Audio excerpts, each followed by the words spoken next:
ये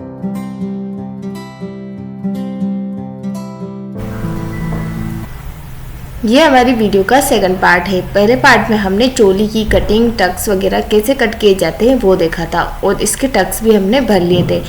अब हम चोली के ऊपर जो हमारा गिमी चू फैब्रिक है उससे प्लेट्स देकर चोली में डिज़ाइन कैसे देंगी वो देखना है। तो हमने यहाँ पर चोली के लंबाई से 2-3 इंच लंबा एक फैब्रिक कट किया है और जो चोली का शोल्डर है वहाँ पर हम प्लेट्स लेंगे। प्लेट्स हमें बिल्कुल बराबर बराबर लेनी है और प्लेट्स हमें थोड़ी बड़ी बड़ी लेनी है। आप देख सकते हो जैसे कि वीडियो में हम प्लेट्स लेके यहाँ पर पेन से टक्स लगा रहे हैं। अगर आपके पास डमी है और डमी पर आप ड्रैपिंग करते हैं तो और भी अच्छे से आपकी प्लेट्स आएगी, लेकिन हम यहाँ पर बिना डमी के ड्रैपिंग कैसे करनी है वो यहाँ पर हम सीखने वाले हैं। तो आप देख सकते हो कि हमने छोटी छोटी प्लेट्स लेकर यहाँ पर ऊपर से हमने छोटी रखी और अंदर से थोड़ी बड़ी प्लेट्स लिए। तो यहाँ पर प्लेट्स ऊपर से हमें बिल्कुल छोटी छोटी सी दिखानी है और उन्हें सभी को पल्पिन की मदद से यहाँ पर फिक्स करते जाना है। तो यहाँ पर हम अगर कम ज़्यादा होगा तो पिन निकाल कर वापस से सेट कर सकते हैं।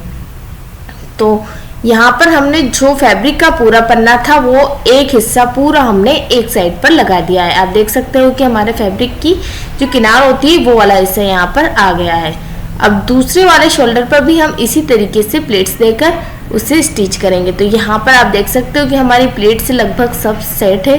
तो अब हम यहाँ पर इसे सिलाई लगाकर फिक्स कर देंगे।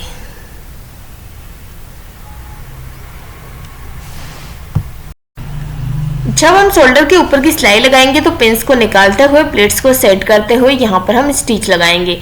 तो यहाँ पर जब हम स्टिच लगाते हैं तब जो नेक वाली साइड है वहाँ पर प्लेट्स को हम 1/2 इंच अंदर की तरफ रखते हैं, क्योंकि जब हम नेक बनाएंगे और नेक की सिलाई लगाएंगे तो हमारी प्लेट्स नेक की सिलाई के अंदर ना दबे, इसलिए हमें 1/2 इंच अंदर की तरफ से ही अस्तर पर इसे स्टिच करना है। तो आप देख सकते हो हमने 1/2 इंच अंदर की तरफ रखा है और ये प्लेट्स हमारी कुछ इस तरीके से सेट होगी। और इसी तरीके से हम दूसरे शोल्डर पर भी प्लेट्स लगाकर फैब्रिक को अटैच कर देंगे और नीचे वाली सिलाई हम पहले अस्तर अटैच करेंगे, उसके बाद में सिलाई को लगाएंगे, क्योंकि हम अस्तर में कफ अटैच करेंगे और कफ को लगाने से यहाँ पर हमारी जो प्लेट्स में हम ड्रैपिंग करेंगे वो ड्रैपिंग एकदम फिक्स होगी। और कफ लगाने से फ़ायदा ये होगा कि जब हम फ्रॉक पहनेंगे तब भी हमारे ये प्लेट्स खींचेगी नहीं। अगर हम कफ्स नहीं लगाएंगे और डायरेक्ट प्लेट्स को सेट कर देंगे तो पहनते वक्त ये प्लेट्स खिंचती है। तो यहाँ पर हमने अस्तर की भी कटिंग मेन फैब्रिक के बराबर ही की थी और अंदर से हम यहाँ पर टक्स पर सल लगा लेंगे और इसमें हम कप्स लगा लेंगे। कप्स वाली हमने जो स्टेप है वो हमने इस वीडियो में नहीं दिखाई, क्योंकि हमारी वीडियो बहुत लंबी हो जाती है। अगर आपको कप्स लगाने की वीडियो देखनी है तो आप प्लीज़ हमें कमेंट कीजिए, हम आपको कप्स की डिटेल वीडियो ज़रूर शेयर करेंगे। तो यहाँ पर हमने जो हमारा अस्तर वाला फैब्रिक है उसी के ऊपर पेपर बुकरम नेक के शेप में कट करके चिपका लिया और फिर इसको हम हमारे मेन वाले जो अस्तर है उससे अटैच कर लेंगे और नेक को रेडी करेंगे।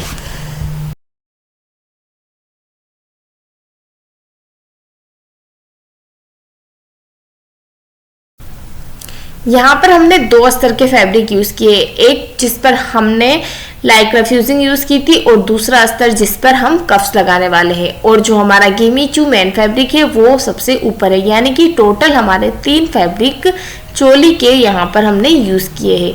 डबल अस्तर यूज़ करने से और फिनिशिंग अच्छी आती है। और हमने जो ऊपर वाला अस्तर यूज़ किया है उसमें हमने लाइक्रा फ्यूजिंग यूज़ किया था। अगर हम लाइक्रा फ्यूजिंग यूज़ करते हैं तो हमें अंदर की तरफ एक अस्तर तो लगाना ही पड़ेगा, इसलिए हमें डबल अस्तर यूज़ करना पड़ता है। तो यहाँ पर हम नेक के अंदर धार स्टिच लगाकर अस्तर की जो शोल्डर वाली सिलाई है वहाँ पर हम एक सिलाई लगाकर अस्तर को शोल्डर से स्टिच कर देंगे।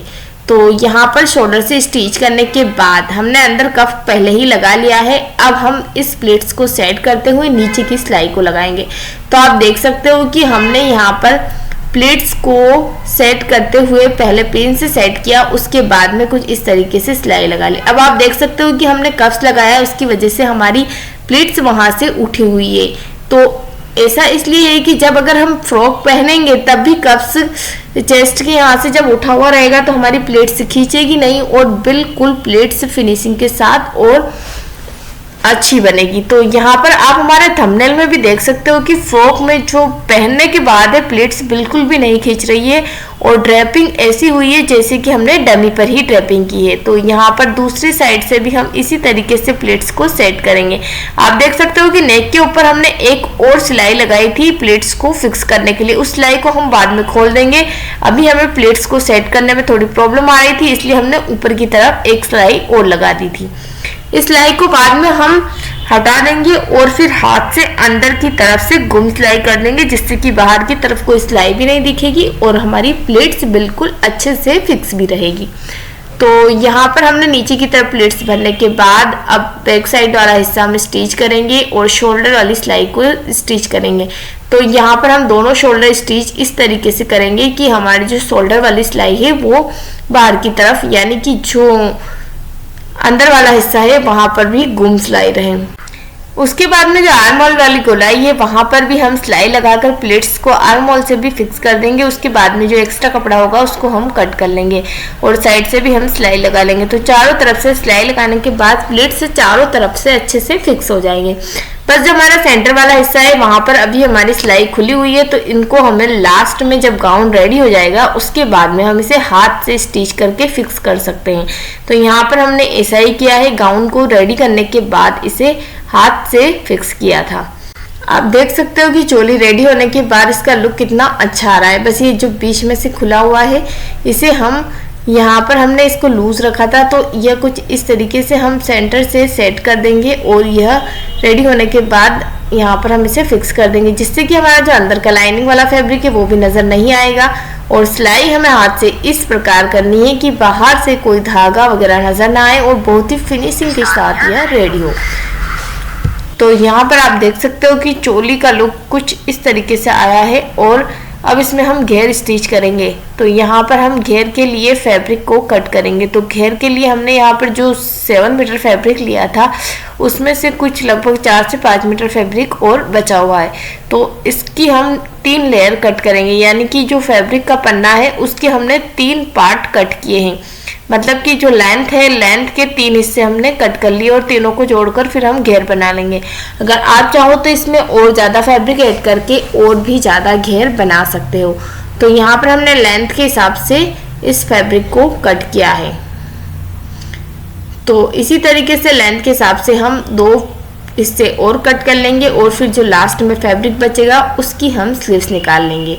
तो यहाँ पर हमें स्लीव्स का पहले मेजरमेंट देखना है, उसके बाद में ही घेर को बिठाना है। अगर हमारा घेर कम हो रहा है और भी तो हम यहाँ पर 2 हिस्से ही ले सकते थे, लेकिन 3 हिस्से निकालने के बाद हमारा स्लीव्स का फैब्रिक आसानी से बच रहा था तो हमने यहाँ पर 3 हिस्से लिए।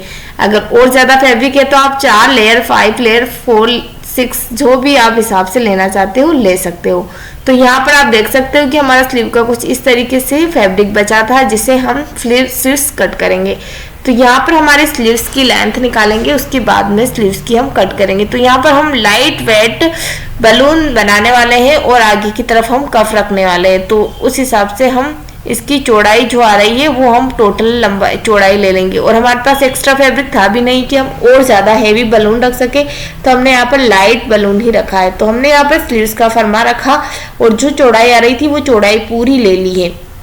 और लेंथ में हमने यहाँ पर जो लेंथ थी वो ही ली है, क्योंकि नीचे हमारी 2 इंच का कफ लगने वाला है, इसलिए हमने लेंथ यहाँ पर प्लस नहीं की है। तो यहाँ पर अब हम नीचे से भी ज़्यादा फिटिंग का नहीं कट करेंगे, क्योंकि हमें नीचे भी 2-3 सल लेने हैं और ऊपर भी जो सल आएंगे वो सल हम ले लेंगे। तो यहाँ पर अगर आपके पास कम फैब्रिक बचता है तो आप उसी हिसाब से एडजस्टमेंट करके सेटलमेंट बिठा सकते हैं। अगर यहाँ पर और कम फैब्रिक होता तो हम सिंपल स्लीव्स भी बना सकते थे, और किसी को अगर स्लीवलेस चाहिए तो स्लीवलेस भी बना सकते हैं।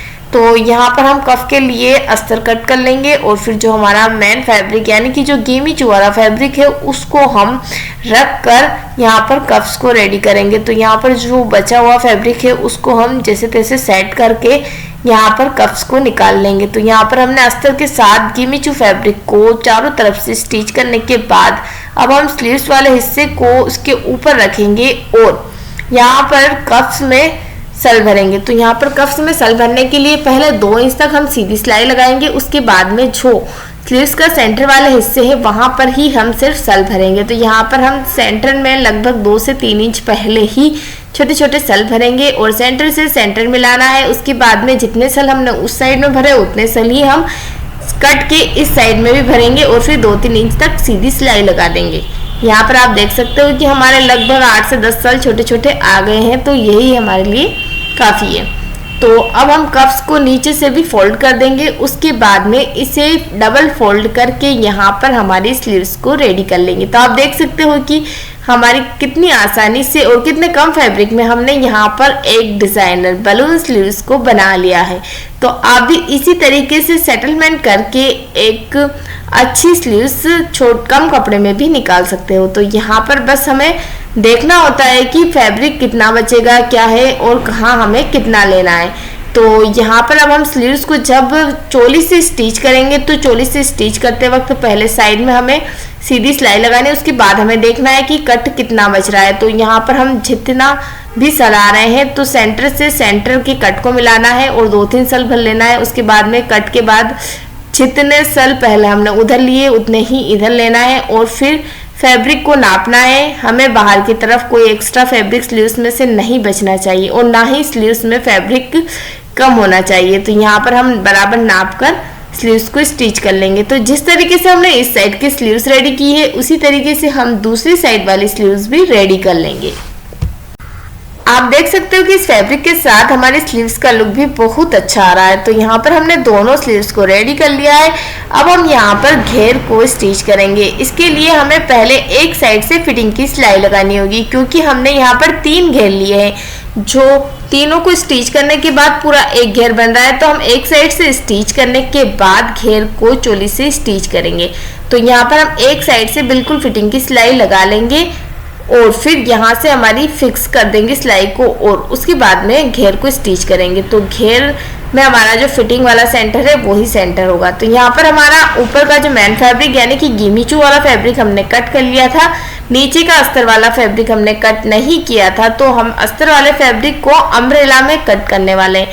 तो यहाँ पर अम्ब्रेला घेर की कटिंग हम यहाँ पर कर लेंगे और फिर उसी हिसाब से हम यहाँ पर इसको अंदर की तरफ स्टिच कर लेंगे। तो यहाँ पर अम्ब्रेला घेर की कटिंग हमने कमर का हिस्सा निकाला, उसके बाद में लेंथ में 1 इंच प्लस करके यहाँ पर घेर की कटिंग की है। तो आपको अगर अम्ब्रेला घेर की डिटेल वीडियो देखनी है तो प्लीज़ कमेंट कीजिए, हम इसकी डिटेल वीडियो भी ज़रूर लेके आएंगे।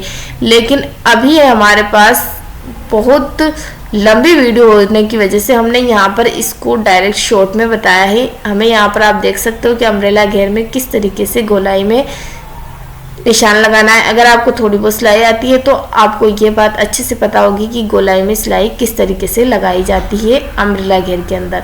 तो यहाँ पर हमने अम्ब्रेला घेर में गोलाई में सिलाई लगाई, लंबाई में 1 इंच प्लस किया और कमर के लिए हमने यहाँ पर कमर को डिवाइड 3 करके -½ इंच निकाला था और उसके बाद में हमने कमर की गोलाई का निशान लगाया था। अगर हमें आप कमेंट करते हो कि हमें अम्ब्रेला घेर की वीडियो देखनी है तो हम आपकी इसकी डिटेल वीडियो और एकदम अच्छे से कटिंग कैसे की जाती है वो सब कुछ आपके लिए ज़रूर लेके आएंगे। तो यहाँ पर अब हम सबसे पहले जो गिमीचू वाला फैब्रिक है उसको स्टिच करेंगे। तो गिमीचू वाले फैब्रिक को स्टिच करते वक्त 1 से 1.5 इंच की हम सीधी सिलाई लगाएंगे। उसके बाद में हमें छोटे छोटे सल भरना है। तो चोली में हम सेंटर में हमने कट लगाया है, फ्रंट में और बैक में हमने चेन स्टिच की है। तो चेन तो सेंटर में ही है इसलिए हमने फ्रंट में सेंटर में सल लगाया। इसी तरीके से घेर में भी सेंटर और सेंटर के सेंटर में हमने कट लगाया था और फिर सभी कट को मिलाते हुए हम यहाँ पर सल भरते जाएंगे। कट लगाने से फायदा ये होता है कि कोई सारे सल एक तरफ और सारे सल किसी साइड कम और किसी साइड ज़्यादा सल नहीं होते हैं। तो इसी तरीके से घेर को स्टिच किया, उसके बाद में हम अम्ब्रेला घेर को ऊपर से स्टिच कर लेंगे और फिर इसको स्टिच करने के बाद हम साइड से फिटिंग की सिलाई लगाएंगे और उसके बाद हमारा गाउन रेडी हो जाएगा।